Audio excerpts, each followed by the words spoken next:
Hello, my name is Emrose and welcome to my channel. I'm a writer and an artist, and you can follow me on Instagram and Twitter. I talk a lot about how to find a creative practice that works for you and how to continue creating once you've found it. So on that note, today I'm going to talk about my journaling habit and how it fits into my writing life, my life in general. And I'm also going to chat about a 30-day challenge I just completed where I wrote in my journal every single day. This one right here. So how this video is going to work is I'm going to go through my process with my 30 days of journaling, why I did it, how I did it, what I got out of it, all of that kind of stuff. And then I'm going to give some tips for how to start building these kind of habits as a writer. What I think works, what might not work so well. Finally, at the end of the video, I'm going to get into some reflections about daily habits in general. Do we need them? Do we need them as writers? There's that big question people always ask. Do you write every day? Do you need to write every day? And after doing these 30 days in a row, I have some thoughts. Also, I look like a hobbit today. Gotta get my Ren Fair energies out somehow.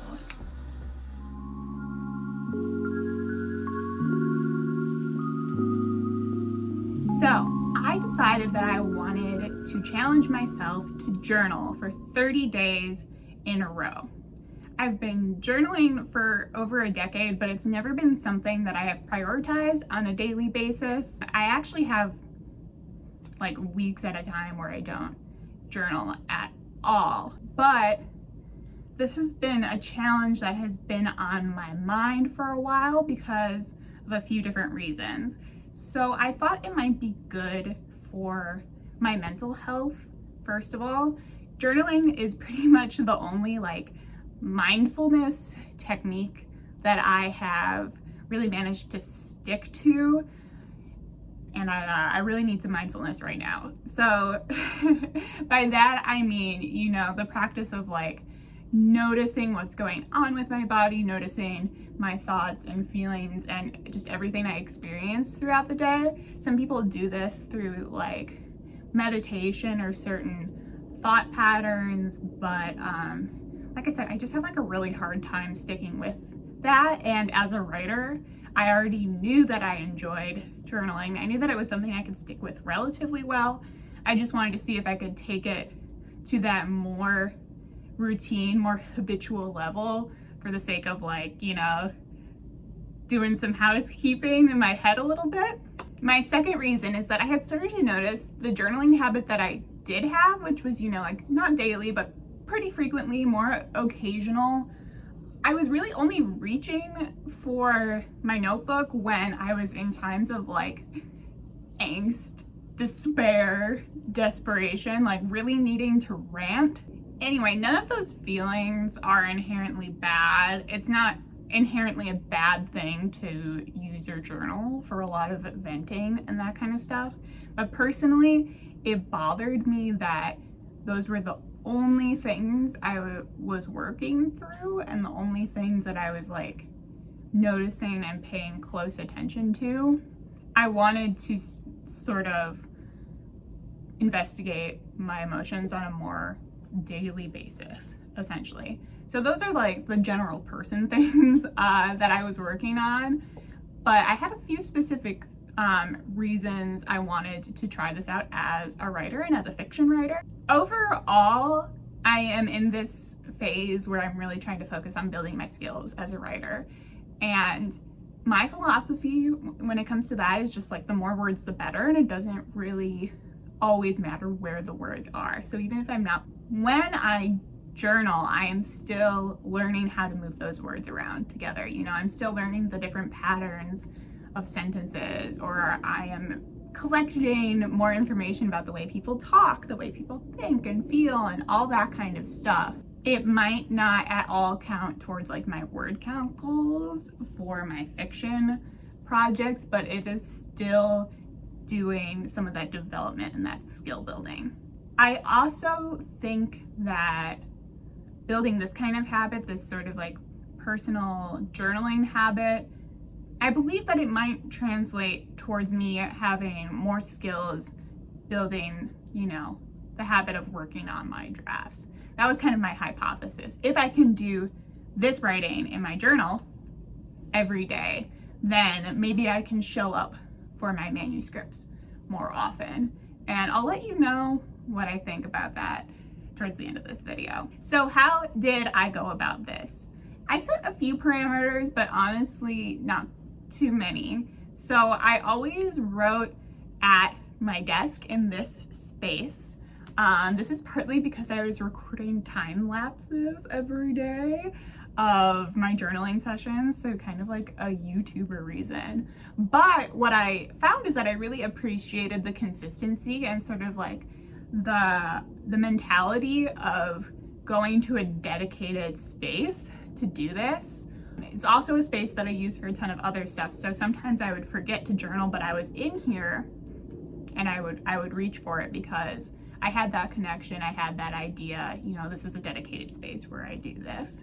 I treated my journaling sessions very casually. I typically use them as a warm-up at the beginning or near the beginning of my day, and I was often listening to or watching something else. So I watched a lot of like YouTube crafting videos, a lot of writing craft as well. So they would typically be between like 15 to 20 minutes, and that was almost how I gauged the length of my writing sessions. Most of the time I let myself write about whatever. Because I was writing a lot more than I was used to, I did use some prompt lists occasionally. So anytime I felt really, really stuck, I would answer a question. And then, like I said, my biggest accountability factor was the time lapses. This was so surprisingly effective to me. I had seen this account on Instagram. It's called Inspired to Write. Amy on that account does this a lot, where she sets her phone aside and records a time lapse, posts it to her story. She kind of has a community of people who enjoy doing this every day. And one byproduct of this is that like your phone is nowhere near you, so you can't just like pick it up and scroll when you get kind of stuck. I appreciated that. I also found that just seeing the videos on my camera roll was like a huge reminder to do it again the next day. It's probably like it wouldn't work for everyone. Like I know a lot of people don't really have any interest in filming themselves for this kind of thing, but I do think like getting your phone away is a really great thing to do during this. So like I said, my sessions were about 15 to 20 minutes most of the time, but I didn't set any like hard limit. I definitely wrote for like 40-45 minutes a few times if I felt the need to. My longest entry was about 1.5 pages. Hold on. Let me show you how small the lines are on these pages. I just can't get over it. So 1.5 pages was actually quite a lot for me, but I was surprised to find that most of my entries were about that long. The shortest ones are like 1/3 of a page. The shortest ones are about 6 lines, I would say. If I got a single word down, I knew I was going to count that as having journaled for the day. So there were no strict rules there.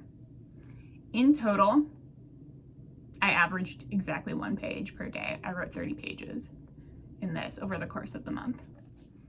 That much? Not bad. I mean, like I said, the lines are so small in this, and there are a bajillion pages. But I feel like I got a really big chunk in. Anyway, I'm gonna set this aside. So what happened?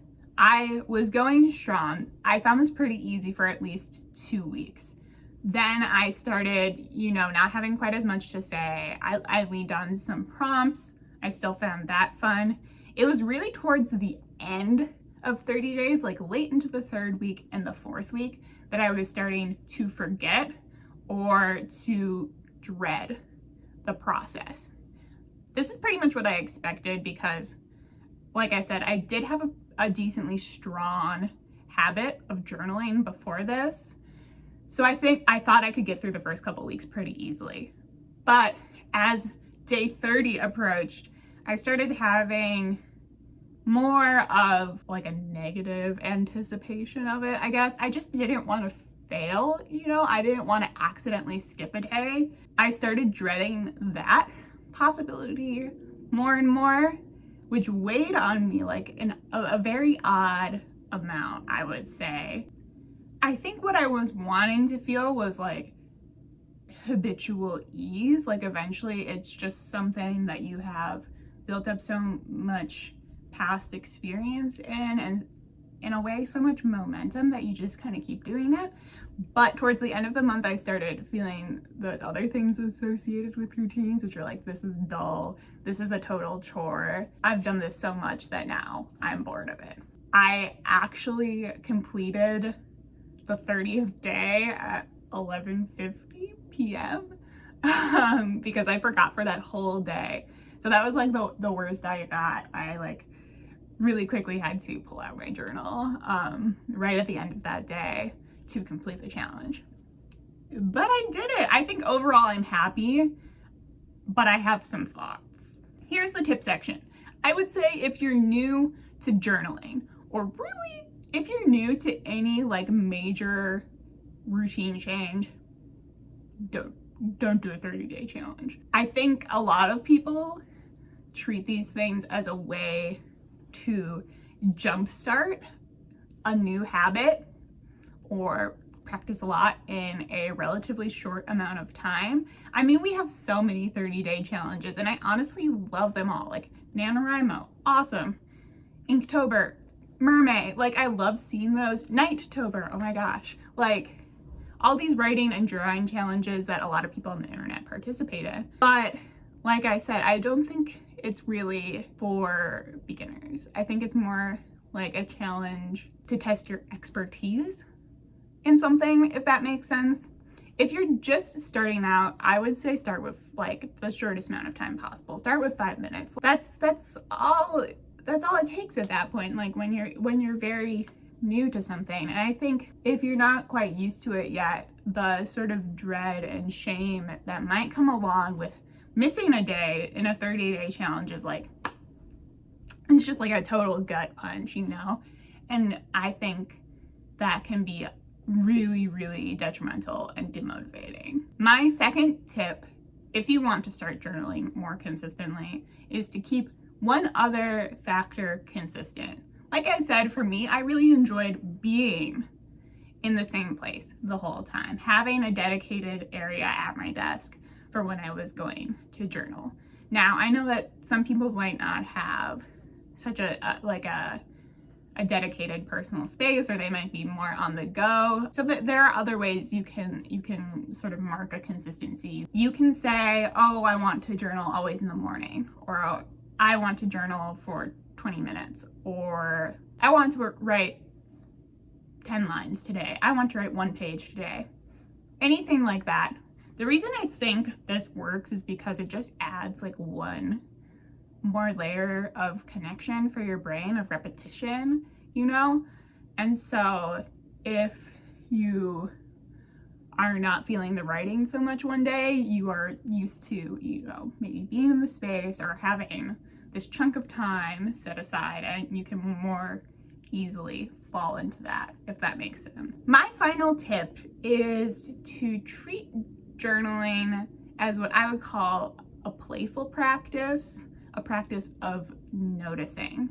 As a writer, noticing details, noticing patterns, noticing your aesthetic tastes even, and collecting all these little moments together is so important. One of the really difficult things, I think, is that you have to, as a person, open yourself up to the world so much in order to then take those details and incorporate them into your fiction. And I think that journaling is a really, really great way to do that. Now, I don't necessarily think that you're ever going to go back and, you know, like read what you've written in your journal to then, you know, stick it in a cool paragraph in your novel. I definitely don't work that way. I'm sure some people do, but for me, it's much more of developing kind of that lens through which to see the world and to be able to gather those little snippets in the moment when I'm working on my fiction. And by like a playful practice, I mean it's just very low pressure. It's almost a game. You're just doing it for the fun of it. It never has to become something brilliant, you know? I think our hopes for our projects that need to go out into the world is that they do become something really, really great. But your journal doesn't have to. It can kind of be garbage. But fun garbage. And that is like a crucial part of my process, just having a space where it doesn't have to be good. So, do I think that I will journal more now? Yes, I do. Do I think I'll journal daily? Yeah, it was just more of a drag at that point if I really pushed myself to absolute daily writing. Actually, on day 31, I was like, oh, I'm so glad it's over. I never want to do it again. Like, I really rejected this whole habit I had worked so hard to develop, which I think is definitely something that happens with a lot of these 30-day challenges. It's kind of a form of burning out in a way. I think it's totally normal, but it is definitely not helping when it comes to building a real sustainable routine for yourself. So there are pros and cons to having these daily habits and these daily routines. The pros when it comes to writing, I would say, is that writing is really hard and books are really long. If you are trying really hard right now to build up your writing skills in a relatively condensed period of time, or if you're trying to complete a full manuscript in a matter of months, like daily writing, being able to do that, being able to have that habit is a huge advantage just because the sheer amount of work that needs to happen. The cons, I would say, to daily habits is that just all of the emotions I mentioned, the guilt if you miss it, the dread of something that becomes super common. But aside from those emotions, I think the really big thing is that most of us just don't have lives built for daily habits at this point, especially writers who may be working a day job. For me, my body is not always showing up at 100%. So I have found that I need a lot of flexibility in my days so that I can manage my chronic illness, but also create. And the way that shakes out is just not always being able to do the same things every single day. Overall, I think anything that is quite rigid in structure is just setting you up to feel as though you are encountering all these like tiny little failures if you don't quite manage them every single day. And so I think it's a total balance. Will I be journaling more now? Yes, like I'm finding myself crave it a little bit more since I've gotten more used to it. Do I think that was specifically because I did it for a whole month? No. Having done this for 30 days, like it's something that I just always kind of wanted to see if I could do. So I'm not anti 30-day challenge overall. Like I think it is, like I said, a great test of expertise or just kind of like a way of checking in with yourself. But if we go into it with expectations that we're gonna come out with a completely new routine, I think that is kind of out of balance. And it's like expecting ourselves to be able to like run back-to-back marathons, essentially, like a little bit much. What's next for me in my journaling routine? Well, as the world opens up a little bit more, I think I would like to take my journal out and write at a few different places and kind of see how that would influence the whole process, since I did stay here the whole time this past month. I would also like to, basically I would just like to have kind of different inputs, like maybe some more prompts, more places I go to see how that changes what I notice, changes what I write about. Thanks so much for joining me for this video. I hope you had some time to relax or maybe create something of your own while you were watching. If you'd like to follow me on Instagram and Twitter, I'm at @EmmaRoseErrett. I also have a Redbubble shop where I sell my cute art. I will put the link to that down below. I have some Pride Month goodies on there if that is something you're interested in as well. If you'd like to let me know in the comments what you think about 30-day challenges, whether they work for you when it comes to building new habits, whether you like them in general, I would love to hear your thoughts. And that's all for now. Until next time, this is Rose. Thank you so much. Bye-bye.